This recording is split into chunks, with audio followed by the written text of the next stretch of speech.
Hi friends, welcome to Rupa Lavanya Swaralahari channel. ఈ ఛానల్లో మీరు వింటున్న కథ నా డెవిల్ గాడితో రొమాన్స్.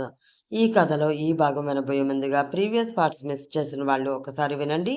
అలాగే ఫస్ట్ టైం ఛానల్ చూస్తున్న వాళ్ళు ప్లీజ్ లైక్ చేసి షేర్ చేసి సబ్స్క్రైబ్ చేసుకోండి. ఇంకా స్టోరీలోకి వెళదాం. వీటి దగ్గర నుండి తప్పించుకునే వరకు కామ్గా ఉండాలి, లేదంటే ఈ డెవిల్ గాడు ఏం చేస్తాడో తెలియదు.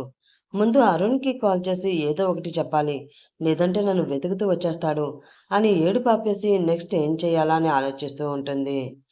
ఫాస్ట్గా రోడ్డుపై స్ట్రైట్గా వెళుతున్న జీప్ సడన్గా లెఫ్ట్ సైడ్ టర్న్ అయ్యేసరికి సీట్ బెల్ట్ లేక కొద్దిగా వాలుతుంది మాయా. మోచేయి గట్టిగా పట్టుకుని ఈ లోకంలో ఉన్నావా బేబీ, చూసుకో లేదంటే దెబ్బ తగిలేది అంటుంటే, ఆహా ఏం యాక్షన్ రా బాబు, నీలో జాలి ప్రేమ లాంటి ఫీలింగ్స్ కూడా ఉన్నాయా అని కోపంగా చూస్తుంది. జీప్ ఎక్కినప్పటి నుండి చూస్తున్నా, అలా కామ్గా ఉంటావేంటి? ఇంతకు ముందు ఆపకుండా లొడ వాగుతూనే ఉండేదానివి కదా, ఇప్పుడు ఏం ఇంకా షాక్లోనే ఉన్నావా డార్లింగ్ అని సడన్ బ్రేక్ వేసి ఆపుతాడు. డెవిల్ మాటలో వాళ్ళు ఎటు వెళుతున్నారో చూసుకోలేదు, కానీ ఆ లెఫ్ట్ టర్న్ తిరిగి పెద్దగా ఉన్న గేట్ దాటి లోపలికి వెళ్తూ ఉంది వాళ్ళ జీప్. కళ్ళెదురుగా ఉన్న ఇంటిని చూసి నోరు తెరిచి ఇంత పెద్దగా ఉందేంటి? అయినా ఈ డెవిల్ గాడు డిఎస్పీఏ అయినా వాళ్ళ నాన్న పెద్ద బిజినెస్ మ్యాన్ కదా, అందుకే కోటలా ఉంది బాబు హౌస్ అనుకుంటూ మళ్ళీ తనని అక్కడికి తీసుకువచ్చాడు అని గుర్తువచ్చి, ఇది మీ ఇల్లు కదా, ఇక్కడికి ఎందుకు తీసుకువచ్చావు, నేను వెళ్ళాలి అంటూ జీప్ ఆగగానే దిగిపోయి వెళ్ళడానికి వెనక్కి తిరుగుతుంది. ఫాస్ట్గా వచ్చి ఆమె చెయ్యి పట్టి ముందుకి లాగి, ఎక్కడికే పోయేది, నీకు నాకు పెళ్ళయింది, మైండ్ ఎక్కడ పెట్టి వచ్చావు, కనీసం మాయా ఫేస్ చూడకుండా చెయ్యి పట్టుకుని బరబరా లాక్కుపోతూ ఉంటాడు. బయట గార్డెన్ దగ్గరే నిల్చుని వాళ్ళనే చూస్తున్న వ్యక్తికి రాము అని పిలిచి జీప్ కీస్ ఇస్తూ పార్క్ చేశాయి. అవును, మామ్ డాడీ వచ్చారా అని అడుగుతాడు. లేదు బాబు, ఇంకా రాలేదు అంటూ వాళ్ళ ముందు నిల్చుని మాయా ఫేస్ని విచిత్రంగా చూస్తూ మెడలో ఉన్న పచ్చని మంగళసూత్రాలు చూస్తూ ఉంటుంది జానకి. రాము జానకి వసంత్ రెడ్డి ఇంట్లో మెయిడ్స్. మిగతా వాళ్ళు కూడా ఉన్న వీళ్ళు రాజలక్ష్మి గారు ఏరి కోరి తన ఊరి నుండి తెప్పించుకుంది కాబట్టి కాస్త ఇంట్లో వాళ్ళతో చనువు ఎక్కువ. రియాతో కదా పెళ్లి జరగాలి, మరి ఈ అమ్మాయి ఎవరు అని జానకి అనుమానం. ఓకే, నేను కాల్ చేస్తాను అని మాయా చెయ్యి వదిలించుకోవాలి అని గింజుకుంటున్నా, అలాగే మణికట్టు దగ్గర గట్టిగా పట్టుకుని కుడి చేత్తో కాల్ చేస్తూ ఉంటాడు అజిత్.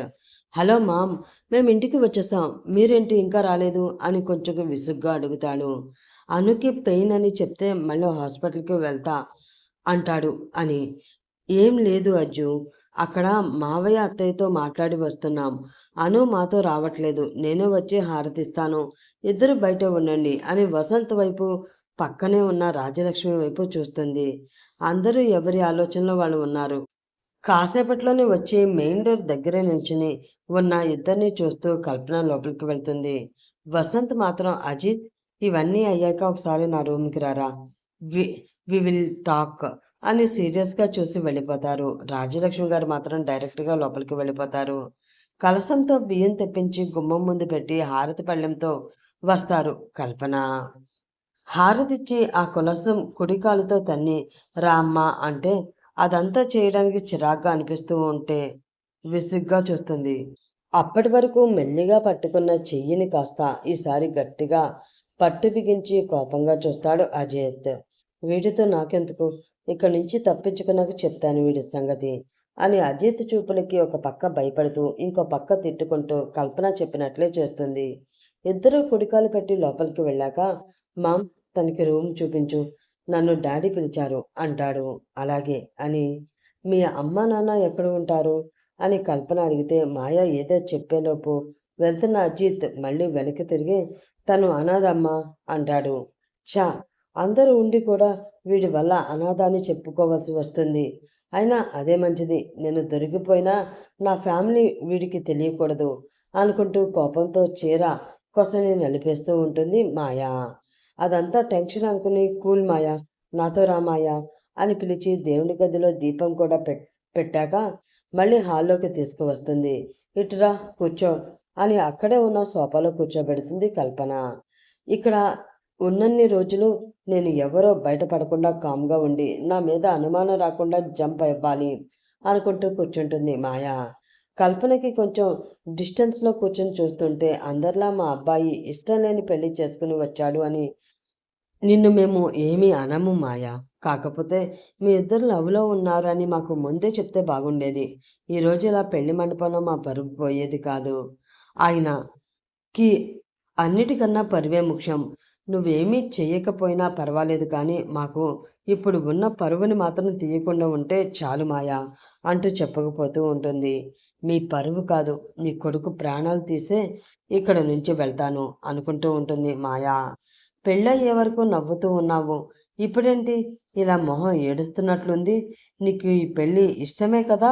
అనుమానంగా రెడ్‌గా అయిన ఫేస్‌ని అనుమానంగా చూస్తూ అడుగుతుంది. డాడ్ రమ్మన్నారు అంటూ లోపలికి వెళ్తాడు అజిత్.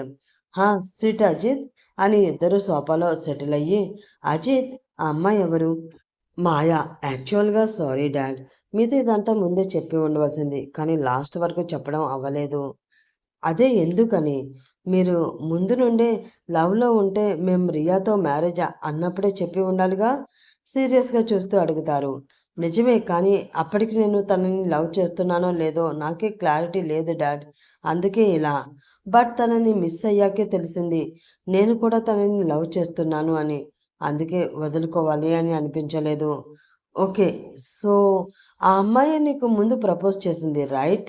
అజిత్ మాటలో అర్థమయ్యి అడగంగానే, అంటే యెస్ డాడ్. తనే ప్రపోజ్ చేసింది. అండ్ తనకి ఎవ్వరూ లేరు. ఆర్ఫనేజ్‌లోనే పెరిగింది అని తన ఫ్యామిలీ గురించి అడిగేలోపే చెప్పేస్తాడు. ఆ మాట వినగానే వసంత్ ఫేస్ ఇంకా సీరియస్‌గా మారిపోయి, what? She is an orphan? నువ్వు ముందే ఎందుకు చెప్పలేదు? ప్రెస్టేజ్‌కి ప్రాణం పెట్టే వాళ్ళ నాన్నకి ఒక అనాథని కోడలిగా తీసుకువస్తా అంటే ఖచ్చితంగా ఒప్పుకోరని తెలిసే అజిత్ ఇలా ప్లాన్ చేసుకుంటాడు. కానీ డైరెక్ట్‌గా చెప్పలేక ఐ నో డాడ్. బట్ నేను కావాలనే దాచావు. I know Ajit. నీ లైఫ్ నీ ఇష్టం. నేను నీకు ఎప్పుడూ ఆ ఫ్రీడమ్ ఇచ్చాను. కానీ ఇప్పుడు ఆ అమ్మాయి వల్ల మన ప్రెస్టేజ్‌కి మచ్చ రాకూడదు. Mind it. Anyway happy married life అంటూ హగ్ చేసుకుని ప్రొఫెషనల్‌గా విష్ చేస్తాడు. ఎంత తండ్రి కొడుకు అయినా ఇలా ఫార్మల్‌గా ఉన్న తండ్రి తనకి అలవాటే కాబట్టి మాయను కూడా యాక్సెప్ట్ చేశారు కాబట్టి థ్యాంక్ యూ డాడ్ అని నవ్వి మళ్ళీ హాల్లోకి వచ్చేస్తాడు. వెంటనే వసంత్ ఎవరికో కాల్ చేసి మాయ గురించి కనుక్కోమని, అది ఎవరికీ తెలియకూడదని చెప్పి పెట్టేస్తారు. పెళ్ళి అయ్యే వరకు నవ్వుతూ ఉన్నావు. ఇప్పుడేంటి అలా మొహం ఏడ్చినట్లు ఉంది? నీకు ఈ పెళ్లి ఇష్టమే కదా? రెడ్‌గా అయిపోయిన ఫేస్‌నే అనుమానంగా చూస్తూ అడుగుతుంది కల్పన. సడెన్‌గా కల్పన అలా అడిగేసరికి కాస్త టెన్స్ అవుతూ చూస్తూ మాయ. నేను ఇంతవరకు తనకి ప్రాపర్‌గా ప్రపోజ్ చేయలేదు మామ్. అలాంటిది ఇప్పుడు మాకు సడెన్‌గా మ్యారేజ్ కూడా అయిపోయింది కదా! అందుకే ఇంకా షాక్‌లోనే ఉంది తను. అంతేనా మాయ? అంటూ వెనక నుంచి వచ్చి చెప్తూ మాయ పక్కనే అంటుకునేలా కూర్చుంటాడు అజిత్. మాయ చిరాగ్గా దూరం జరిగితే కల్పన ఉండడం వల్ల అలా సిగ్గుగా ఉందేమో అనుకుంటారు కల్పన.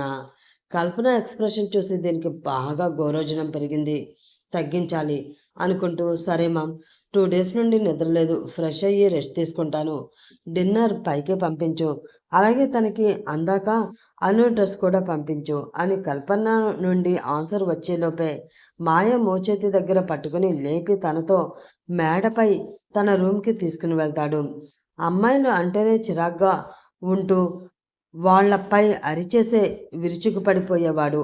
ఇప్పుడు సడన్‌గా ఈ అమ్మాయితో ఇంత క్లోజ్‌గా ఉన్నాడేంటి? నిజంగా వీళ్ళు లవ్ చేసుకుంటే మాయ హ్యాపీగా ఉండాలి కానీ ఎందుకు అలా డల్‌గా ఉంది అని ఆలోచిస్తూ వాళ్ళిద్దరూ ఒకే రూమ్‌లోకి వెళ్లారు అన్న సంగతి మర్చిపోతుంది కల్పన. రూమ్ దగ్గరికి వెళ్ళగానే ఫోర్స్‌గా లోపలికి మాయాని తోసి డోర్ వేస్తూ తనని అమాంతం గోడకి లాక్ చేస్తాడు. అప్పటి వరకు ఏదో ఆలోచనలో ఉన్న మాయ ఉలిక్కి పడుతూ తనకి అజిత్‌కి మధ్య చేతులు అడ్డుగా పెడుతుంది. 2 చేతుల్ని గోడకి లాక్ చేసి దగ్గరగా వస్తూ కన్నింగా నవ్వుతూ, ఇందాక కారులో ఏమని పిలిచావు బుజ్జమ్మా? అని పెదాల వైపే చూస్తూ ఉంటాడు అతను. బుజ్జమ్మ అనగానే షాక్ అవుతూ, నీ నీకెలా తెలుసు నా పేరు బుజ్జమ్మ అని? నాకు అన్నీ తెలుసు. నేను పోలీస్ ఆఫీసర్‌నే. పార్కులో పల్లీలు, శనగలు అమ్ముకునేవాడిని అనుకున్నావా ఏంటి? నువ్విక్కడికి ఎందుకు వచ్చావో కూడా తెలుసు. అంటుంటే మాయకి గుండెలు జారిపోతూ ఉంటాయి. ముందు నేను అడిగిన దానికి ఆన్సర్ చెయ్యి. ఇందాక ఏమని పిలిచావు? నేనేం పిలవలేదు. ముందు నువ్వు వెనక్కి వెళ్ళు. నిజం తెలిసిపోయిందని ఒక పక్క భయమైతే, ఇంకో పక్క అంత దగ్గరగా చూస్తుంటే ఊపిరి ఆడనట్లు అనిపిస్తూ ఉంటుంది ఆమెకి. అంతే ఫోర్స్‌గా తన 2 పెదవుల మధ్య మాయ పెదవుల్ని పెట్టి కిస్ చేయడం స్టార్ట్ చేస్తాడు అతను. స్టార్ట్ చేయడమే హార్డ్‌గా కిస్ చేస్తూ, పంటి ఘాట్లతో ఉక్కిరిబిక్కిరి చేస్తూ ఉంటాడు. కనీసం విడిపించుకుందామని చూసినా చేతులు అప్పటికే గోడకి లాక్ చేసి ఉంటాయి. VR studio. రేణు అని అరుస్తూ ఒక అతను లోపలికి కంగారుగా పరిగెత్తుకుంటూ వచ్చి ఆయాసంగా రొప్పుతూ చుట్టూ అంతా చూస్తాడు. కానీ అక్కడ అతనికి తను వెతుకుతున్న రేణు అనే అమ్మాయి కనిపించదు. కానీ అక్కడ ఉన్న మోడల్స్, కెమెరామ్యాన్స్, అసిస్టెంట్స్, డైరెక్టర్ మొత్తం విసుగ్గా చూస్తారు అతని వైపు. సారీ సారీ అని వేగంగా రేణు ఉండే రూమ్ వైపు అడుగులు వేస్తాడు. అతను అనుకున్నట్లే రేణు రూమ్‌లో తన బ్యాగ్ సర్దుకుంటూ కనిపిస్తుంది. ఫాస్ట్‌గా వచ్చిన అతన్ని చూసి, "ఏమైంది శరత్? నీకోసమే చూస్తున్నా" అంటూ అతని వెనక చూసి, "శామ్? శామ్ ఏది?" అంటుంది. "తను తను ఆ డెవిల్ గాడికి దొరికేసింది" అని పెళ్లిలో ఏం జరిగిందో చెప్పగానే పట్టుకున్న బ్యాగ్ చేతిలో నుండి కిందకి వదిలేస్తుంది రేణు. "శరత్!" అని అరిచి, "నువ్వు దానిని అలా ఒక్కదానివి వదిలేసి వచ్చావా?" అని ఒళ్ళంతా వణికిపోతూ ఉంటే, "పద ఇద్దరం వెళ్ళి దానిని ఎలా అయినా తీసుకుని వచ్చేద్దాం" అని శరత్ చేయి పట్టుకుంటుంది. "లేదురా, అవ్వదు. ఇప్పుడు శామ్ ఆ డెవిల్ గాడి వైఫ్. మనం ఏమీ చేయలేము. మనం తొందరపడితే మన ప్రాణాలతో పాటు శామ్‌ని కూడా చంపేసిన వాళ్ళం అవుతాం. మనం ముందు ముంబై వెళ్ళాలి. అక్కడే అరుణ్‌కి చెప్పాలి. పద" అంటాడు. రేణు కూడా అదే మంచిది అనుకుంటూ బ్యాగ్ పట్టుకుని స్టూడియోలో ఒకరిద్దరు పిలుస్తున్నా పట్టించుకోకుండా బయటికి పరిగెడతారు. స్టార్ట్ చేయడమే హార్డ్‌గా కిస్ చేస్తూ, పంటి ఘాట్లతో ఉక్కిరిబిక్కిరి చేస్తూ ఉంటాడు డెవిల్. చాక్లెట్‌లా పెదాలని చంపరిచేస్తూ, మెల్లిగా ఒక చేత్తో మాయ 2 చేతుల్ని పైకి ఎత్తి పట్టుకుని, ఇంకో చేతితో ఆమె నడుముని నలిపేస్తూ ఉంటాడు. కనీసం విడిపించుకుందామని చూసినా చేతులు అప్పటికే లాక్ చేసి ఉంటాయి. కిస్ చేస్తూనే చెప్పవే, ఎప్పుడూ డెవిల్ అనే ముద్దుగా పిలిచే దానివి కదా! మరి ఇందాకేంటి అజిత్ అని పేరు పెట్టి పిలిచావు? నాకు తెలియలేదనుకుంటున్నావా? ఇంకొక్కసారి నా పేరు నీ నోటి నుండి వస్తే అని ఇంకొంచెం ముందుకు వెళ్ళి ఆమె నాలుకని తన నాలుకతో పెనవేస్తాడు. తన ఇష్టం లేకుండానే ముద్దు పెట్టుకుంటూ ఉంటే ఆపలేక, అలా అని గట్టిగా మాట్లాడలేక కంట్లో నుండి నీరు కిందకి జారిపోతూ ఉంటాయి. అయినా అలాగే కళ్ళు మూసుకుని ఉండిపోతుంది. చెప్పు బుజ్జమ్మ, మళ్ళీ పేరు పెట్టి పిలుస్తావా ఎప్పుడైనా? వాయిస్ హస్కీగా మారిపోతుంది. పెదాల నుండి మెడ మీదకి జారి ఈసారి ఓపెన్ మౌత్ కిస్‌లతో యుద్ధం స్టార్ట్ చేస్తాడు. ఏమీ అనలేక అలాగే సైలెంట్‌గా ఏడుస్తూనే డెవిల్ గురించి తెలుసు కాబట్టి కళ్ళు గట్టిగా మూసి కింద పెదవిని పంటితో పట్టి ఊహు అని మాత్రమే అంటుంది. అవును, తనకి డెవిల్ గురించి అంతా తెలుసు. చూడడానికి 6 అడుగుల హీరోలా, జిమ్ చేసిన బాడీతో, షర్ట్‌లో బైసెప్స్ కనిపిస్తూ ఫుల్ హాట్‌గా ఉంటాడు. గుండ్రని మొహం, ఎప్పుడూ కోపంగానే ఉంటాడు అన్నట్లు ఎర్రటి కళ్ళు. అవి అటు ఇటు తిప్పుతుంటే పులి వేట కోసం వెతుకుతున్నట్లు అనిపిస్తుంది. సూదిలాంటి ముక్కు, పలచని పెదాలు, సిల్కీ హెయిర్. పోలీస్ ఆఫీసర్‌కి నార్మల్‌గా ఎక్కువగా హెయిర్ ఉండదు. కానీ వీడి నుదుటి మీదకి పడేలా పెంచి అమ్మాయిల రాకుమారులా ఉంటాడు. కానీ అమ్మాయి దగ్గరికి వచ్చిందా మండుతున్న మంటపై పడ్డ పెట్రోల్లా అంతెంతుర ఎగిరిపడతాడు. వాడి మాటలు చేతలు అన్నీ రఫ్‌నే. క్రిమినల్స్‌ని డీల్ చేసి చేసి అందరినీ క్రిమినల్స్‌గానే చూస్తాడు. అతని దగ్గరికి వచ్చే ముందే అంతా సీక్రెట్‌గా కనుక్కుని వచ్చింది మాయ. అమ్మాయిలంటే అసహ్యం. కారణం మాత్రం ఎంతైనా తెలుసుకోలేకపోయింది. అలాంటి వాడిని తన ప్రేమలో పడేయాలి. తన ప్రేమలో మునిగాక పిచ్చివాడిని చేయాలి అనే టార్గెట్‌తో వచ్చింది. కానీ వచ్చాక వాడి ప్రేమ అనే విషయంలో డెవిల్‌కే డెవిల్ అని, ఇంకా ప్రేమ అనే చాప్టర్ పక్కన పెట్టేసి చంపాలని ఫిక్స్ అయ్యే టైంకి వాడే పెళ్లి చేసుకున్నా ఇంకా షాక్ ఇచ్చాడు. అందుకే చంపేసి తన పగ తీర్చుకోవాలి అని ధైర్యం చేసి అతని పెళ్లికి గన్‌తో వెళ్ళింది. తను ఒకటనుకుంటే ఇంకోటి జరిగి ఇప్పుడు పెళ్లి అనే బంధంలో ఆ డెవిల్‌తోనే ఇరుక్కుపోయింది. నిజంగానే వీడికి నా గురించి నిజం తెలిసిపోయిందా అనే ఆలోచన బుర్ర తినేస్తూ ఉంటే ఇంకొక పక్క గట్టిగా పెదాలని కొరికేసిన మంట. మెడ మీద అతని పెదాల ముద్రలు లవ్ బైట్స్ ఇస్తున్న డెవిల్కి దొరికిపోయి బాధతో కదలకుండా ఉండిపోతుంది. ఇప్పుడు తను మాట్లాడే ప్రతి మాట వాడికి కోపం తెప్పించి ఇంకా ఎక్కువ టార్చర్ అనుభవించే కంటే వాడు చెప్పినట్లు వినాలని కాంప్రమైజ్ అవుతుంది ఆమె.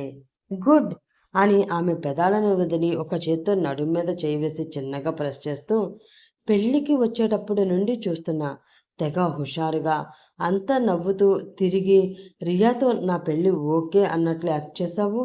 నేను తాళి కట్టాక ఇంకా మొహం ఆడుస్తూ మాట్లాడకుండా మౌనవ్రతం చేస్తున్నావు. అమ్మ దగ్గర కూడా ఇందాక పెళ్ళి ఇష్టం లేదు అన్నట్లు బిహేవ్ చేస్తున్నావు. నేను నీకు లవ్ యూ చెప్పకుండానే పెళ్లి చేసుకున్నా అని టెంపర్ చూపిస్తున్నావా? అవన్నీ నా దగ్గర కాదు బేబీ. వేరే చోట చూపించుకో. నీకు ముందే చెప్పాను నేను ఎవరిని లవ్ చేయను. చేస్తే మాత్రం వదలను అని. నాకు బ్రతిమిలాడడాలు బుజ్జగించడాలు రావు. అలాగే నా లవ్ ఇలానే ఉంటుంది. మెల్లిగా అలవాటు చేసుకో బేబీ. ఎలాగా నన్ను లవ్ చేసావు కాబట్టి ఇంకా ఈ జన్మకి నువ్వు నాతోనే నేను నీతోనే. మాట్లాడుతూనే ఉంటాడు కానీ అతని చేతి వేళ్ళు మెల్లిగా నడుము నుండి ఆమె బెల్లికి చేరి సున్నాలు చుడుతూ ఉంటాయి. అయినా లవ్ యూ అంటూ నా చుట్టూ తిరిగి తింగరి పనులు చేస్తూ నాకు నచ్చేశావు అని పింకిష్గా మెరుస్తున్న లోవర్లో పై వేలితో రాస్తూ, మరి ఇప్పుడెందుకు ఇష్టం లేనట్లు మొహం అలా పెట్టుకుని ఏడుస్తున్నావు అని ఒక్కసారిగా వదిలి, నువ్వు అలా ఏడుస్తూ ఉంటే నాకు చిరాగ్గా ఉంది బుజ్జమ్మ. ముందు ఆ ట్యాప్ కట్టేయి అని మొహం విసుగ్గా పెట్టుకుని ఒక జంప్ చేసి బెడ్ పై కూర్చుంటాడు. అప్పటి వరకు వాళ్ళిద్దరి మధ్య ఇంచు కూడా గ్యాప్ లేకుండా అతుక్కుపోయి తనకి ఊపిరి కూడా ఆడకుండా చేశాడు. సడన్గా అతను దూరం జరిగాకే మళ్ళీ మాయకి ఊపిరాడి శ్వాస తీసుకుంటున్న ఫీలింగ్ వచ్చి కళ్ళు కూడా తెరవకుండానే భారంగా బరువుగా శ్వాస తీసుకుంటూ ఉంటుంది. బెడ్ పై కూర్చుని కాళ్ళు కిందకి ఊపుతూ మాయని తన ఊపిరి భారంగా తీసుకుంటున్నప్పుడు పైకి కిందకి మూవ్ అవుతున్న తన ఎదవైపే కన్నింగా చూస్తూ నవ్వుతూ ఉంటాడు మన డెవిల్ బాబు. కానీ మాయ మాత్రం చెమట తుడుచుకొని మెల్లిగా కళ్ళు విప్పి చూస్తుంది. చాలా పెద్దగా ఉన్న రూమ్, మధ్యలో 6x6 కాట్ అండ్ బెడ్ రెస్ట్కి కాస్ట్లీ ఫుడ్తో చేయించిన నెమలి డిజైన్, పురివిప్పిన నెమలి మధ్యలో ఉండే దాని నెమలి కన్నులు అటువైపు ఇటువైపు ఉండి నాగిష్ చెక్కిన బొమ్మల చాలా అందంగా ఉంటుంది. విశాలంగా ఉన్న రూమ్లో cupboards, reading chair and table, సైడ్కి 2 seaters plus single seater sofa, attached washroom తప్ప ఇంకేమీ ఉండవు. పెయింటింగ్స్, కర్టన్స్, బెడ్షీట్స్ అన్నీ బ్లాక్ అండ్ వైట్లో ఉంటే అన్నీ ఉన్నా ఏదో లోపం ఉన్నట్లు అనిపిస్తుంది మాయకి. అంతా చూశాక ఏవో చూపులు తగిలి అక్కడ డెవిల్ ఉన్నాడని గుర్తువచ్చి ఉలిక్కిపడి ఎదురుగా చూస్తే, ఏంటి మన రూమ్ అంత బాగా నచ్చిందా? రెప్ప ఆపకుండా చూస్తున్నావు అంటాడు తననే సూటిగా చూస్తూ. అప్పటి వరకు చేసిన విధ్వంసానికి పెదాలు మంట పుట్టగా అతని పదునైన చూపు తీక్షణంగా తన ఒంటిని స్కాన్ చేస్తుందని తెలుస్తుంది. లొడలొడ వాగడం తప్పించి ఏం పీకలేని నీకెందుకే పగలు మట్టి ముద్దలు అని ఇన్నర్ మాయనే తిడుతూ ఉంటుంది. నిజమే, హ్యాపీగా నవ్వుతూ సంతోషంగా లైఫ్ లీడ్ చేస్తున్న తన లైఫ్లోకి సుడిగాలి కాదు తుఫాన్లో వచ్చి మొత్తం తుడిచేసిన డెవిల్ని చంపాలని వచ్చింది తను. వాడి వల్ల తన ఫ్యామిలీ అంతా చనిపోయే సిచ్యువేషన్ వచ్చింది. తను సూసైడ్ కూడా అటెంప్ట్ చేసింది. కానీ ఎందుకు చావాలి? వాళ్ళకి అన్యాయం చేసిన వాడు చావాలి అని, డెవిల్ని చంపాలని వచ్చింది. తన వల్ల అవుతుందో లేదో తెలీదు, దొరికితే ఏమైపోతుందో కూడా తెలుసు. అయినా తను చనిపోయినా కూడా పర్వాలేదు అనుకునే వచ్చింది. కానీ చివరి నిమిషంలో తన లైఫ్నే అతని కాళ్ళ దగ్గర పెట్టిన ఫీలింగ్ ఇప్పుడు. గట్టిగా ఊపిరి వదిలి బుగ్గలు ఒక్కసారిగా తుడుచుకుని అజీ అని నోటి నుండి రాగానే షార్ప్గా చూశాడు. అప్పటికే తను అడిగిన ప్రశ్నలు వేటికి సమాధానం ఇవ్వలేదు అని అతనిలో అసహనం కూడా మొదలయ్యింది. మళ్ళీ ఇప్పుడు పేరు వినిపించేసరికి కొట్టేలా ఉన్నాయి అతని చూపులు. ఛ, ఇప్పుడు వీడికి భయపడాలా అని మొహం చిరాగ్గా పెట్టుకుని, డెవిల్ గారు నన్ను ఎందుకు తీసుకువచ్చారు అంటుంది మెల్లిగా. అలా పిలవగానే డెవిల్ బాబు ఫేస్లో ఫుల్ సాటిస్ఫాక్షన్.